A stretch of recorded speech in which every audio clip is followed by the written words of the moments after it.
직업의 세계 시간입니다. 우리나라 반려동물 시장 규모가요 22년도 기준으로 8조 5천억 원, 그리고 매년 10% 가까이 성장을 거듭하고 있다고 하는데요. 반려동물, 이제 애완견이라고 부르면 큰일 나죠.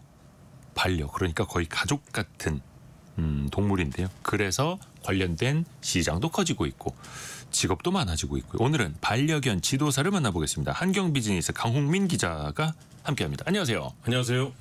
오늘 강홍민 기자의 직업의 세계에 아들을 데리고 왔어요. 방학이 시작됐습니다. 또 아빠가 어떻게 돈 버는지를 이제 보여주는 예, 아버지 직업의 세계 같이 경험합니다. 네. 강아지 유치원 같은 곳을 다녀온 거예요? 그렇죠. 강아지를 키우는 분들이라면 뭐 잘 아실 텐데 요즘에 이제 반려견 유치원이나 반려견 호텔 같이 반려동물을 관리해주는 전문 센터들이 굉장히 좀 많이 늘어나고 있거든요. 예. 뭐 쉽게 말해서 아이들이 유치원을 가는 것처럼 이것도 반려견 전용 유치원을 운영을 하는 곳이었고요.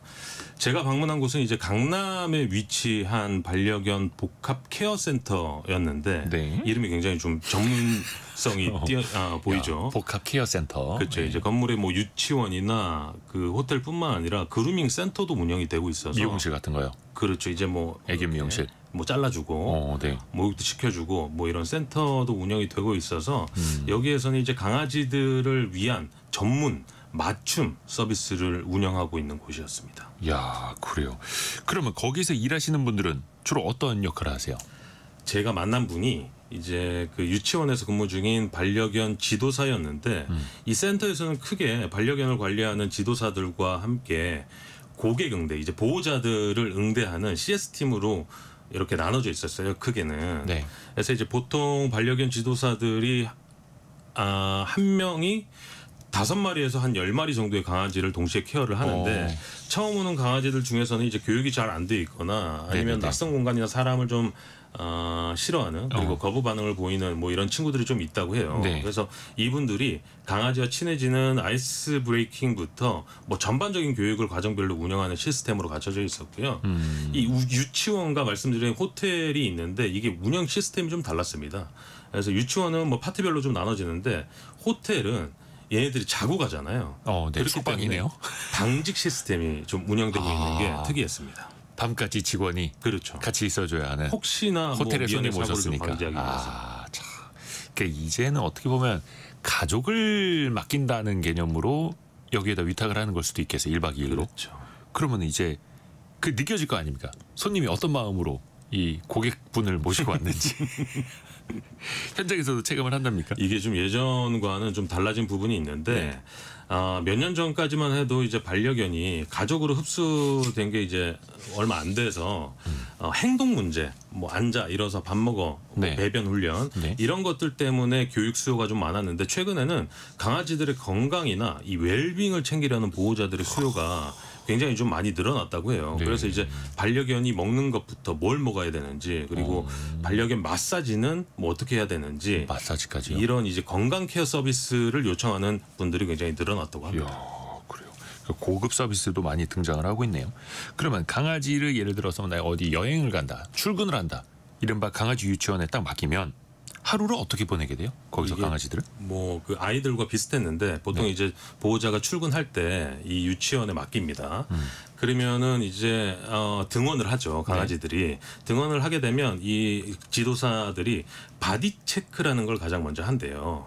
그래서 그 전에 뭐 유치원에 오기 전에 몸에 상처는 없는지 아니면 이상 반응이 있는지 이 유무를 체크하기 위해서 강아지들을 좀 면밀하게 살펴본다고 하는데 유치원 입장에서는 굉장히 중요한 포인트라고 해요. 여기 와서 다쳤다 뭐 이렇게 시비 붙으면 안 되니까. 그렇죠. 그리고 이제 반려견마다 뭐 몸집이나 성향 그리고 활동량이 다 달라서 1대1로 수업을 진행을 하는데 매너 교육부터 산책, 식사, 뭐 낮잠 자기, 낮잠 자기 같은 이런 기본 교육부터 아까 말씀드린 헬스, 뭐 웰빙 프로그램도 참여를 할 수 있고요.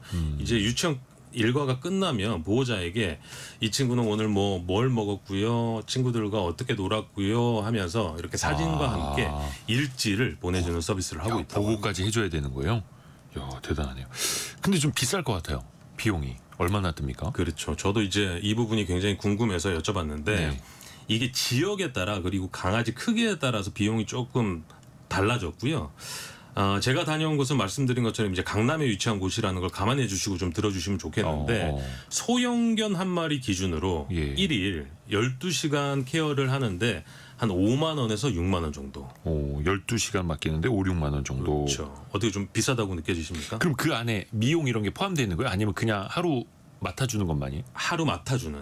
이제 그래요? 유치원에 들어가는 비용이 그 정도고 그루밍은 또 이제 별도 추가 비용이 저는 그게 포함되면은 괜찮다 싶을 뻔했는데. 할만합니까? 이 아니 근데 그게 정도는? 포함이 안 돼 있고 그냥 맡기는 거면은 좀 그렇죠. 예. 그렇죠. 근데 사실은 여기에서 대형견은 조금 더 비싸다고 하는데 예. 직접 케어하는 걸 취재하면서 좀 보니까 굉장히 큰 대형견들 있잖아요. 예, 이런 예. 대형견들도 안고 뭐 이동을 해야 되는데 그게 보통 일이 아니더라고요. 반대로 이 개들을 강아지들을 맡아서 일하시는 분들 보면은 또 완전히 이게 저렴한 비용이다 이럴 수도 있겠네요. 그렇죠. 온몸에 냄새가 배이고 털이 끼이다 보니까 굉장히 힘들어 보였어요. 쉬운 일이 없습니다.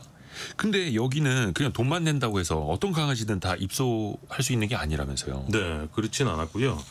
아까 말씀드린 것처럼 이제 낯선 사람이나 이 공간에 굉장히 거부 반응을 보이는 강아지들이 꽤 있다고 해요. 예민한 강아지들. 그렇죠. 그래서 이제 처음 센터를 찾는 강아지들은 귀나 몸을 이제 만져보고 거부 반응을 이제 체크를 하게 되는데 이때 보호자와 떨어져 있는 것을 극도로 좀 불안해하거나 아니면 예민한 반응을 보이면 입소가 어려울 수 있다고 합니다. 이 정도가 좀 높다 보면 그래서 이 불안도가 높은 친구들의 경우에는 유치원보다 1대1로 관리하는 또 센터가 있다고 해요. 그래서 거기를 추천해 주기도 한답니다. 그래요. 우리는 좀 어렵겠습니다. 이런 식으로. 그렇죠. 혹시 그 일하시는 분들 만나셨으니까 정말 많은 강아지들 만날 거 아니에요. 유독 좀 기억에 남는 친구가 있답니까? 굉장히 좀 많았는데 제가 방문했을 때만 해도 그 건물에 한 100여 마리 이상의 강아지가 있었는데 네. 정신없겠네요. 저는 강아지를 좀 무서워하는 편이라 굉장히 좀 힘들었습니다. 이번 취재가. 근데 이분은 이제 굉장히 좀 오래 하셨으니까 작년쯤에 한 살 무렵에 이 처음 만난 강아지가 있었는데 이 친구가 처음에는 사회성도 굉장히 낮고 경계심이 강해서 다른 선생님들은 만질 수도 없는 상태였다고 해요. 근데 이분이 매일 기본 교육과 사회화 교육을 반복을 하면서 차근차근 마음을 열도록 도와가지고 지금 이제 단짝 친구도 생기고 센터에 이분 말로는 에이스로 부상을 했다고 합니다. 혹시 지도자가 되려면 반려견 지도자 일하려면 자격증이 꼭 필요합니까? 이분 제가 만난 분도 이제 반려견 관리사나 행동 전문가 자격증이 있었는데 이분 말로는 자격증이 업무에 도움은 되지만 일을 하는 데 있어서는 필수는 아니라고 하고요.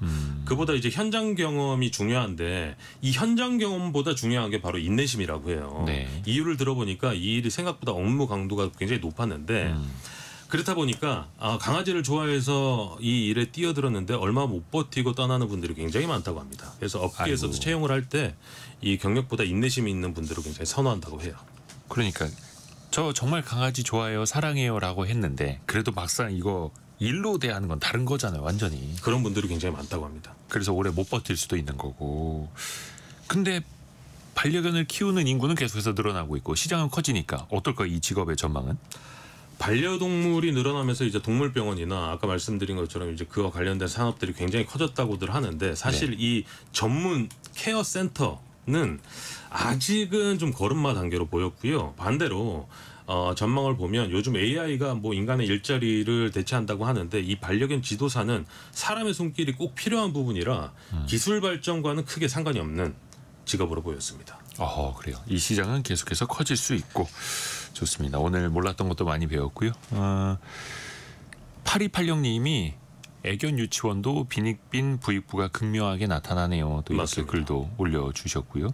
또 강아지 키우시는 분들 뭐 길거리에서 배변 정리라든지 또 책임감을 또 요하는 그런 목소리도 올라오고 있네요. 한경 비즈니스 강홍민 기자 함께했습니다. 고맙습니다. 감사합니다. 감사합니다. 끝내기 전에 한 가지 알려드려야겠다. 저희가 어제 방송 때 알려드렸잖아요.